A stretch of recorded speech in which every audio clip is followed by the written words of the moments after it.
What if gusto pud kaniya? Wow. Paghilumbay. Ikapoy na kog asyum. Lord, bantayin mo siya lagi ha. Kapag lumingon sa iba, kunin mo na agad.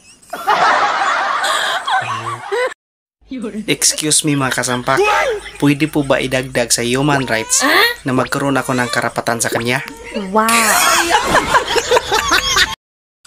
Balang araw, hahanapin mo rin yung mga bagay na nagawa ko na hindi kayang gawin sa iba sa'yo. Wow. Ang bihibo naman na magsilos. Wala kasi akong karapatan, kaya nakamute. Kaibigan ka lang kapag kailangan.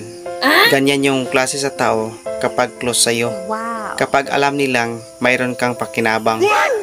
Kapag ikaw na mayroong problema, lalo-lalo na pagdating sa pera. Huyo ka sa kanila. Pre, bakit naulanan lang ako? Magagalit ang jowa ko. Naul, may nagagalit pag naulanan. Ako kasi, kahit makidlatan ako, wala pa rin. Don't compare my attitude sa iba. Dahil tulad ng kape, may sarili akong timpla. Plastic man jud ko. For example, nakatawar ako, pero nagsilos sabi ako.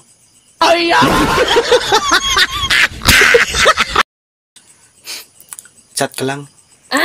Kung kailangan mo ng kausap, lalayo mo na ako. Kasi hiyang-hiya na ako. Alam ko, hindi ka interesado sa akin. Ang gugma, mura like tari. Naibubiya. Nasa mo ilog. Iyog okay ra ko. Dagan sa kong problema ko eh. Di lang maklaro. Kay gwapo man ko.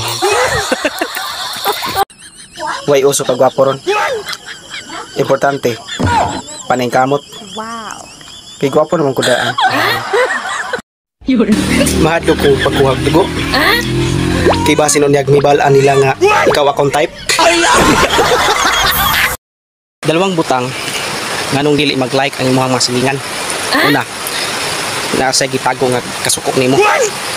Ikaduha, nasa gitago nga inggit nimo.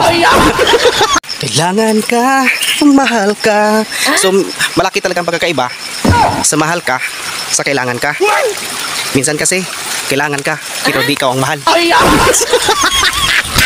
Pusahan tayo. Pinunod sa aking video. Wala rin pira. May utang pa. Dagan mga lalaking seryoso karon. Ang problema, nangita magkagwapo.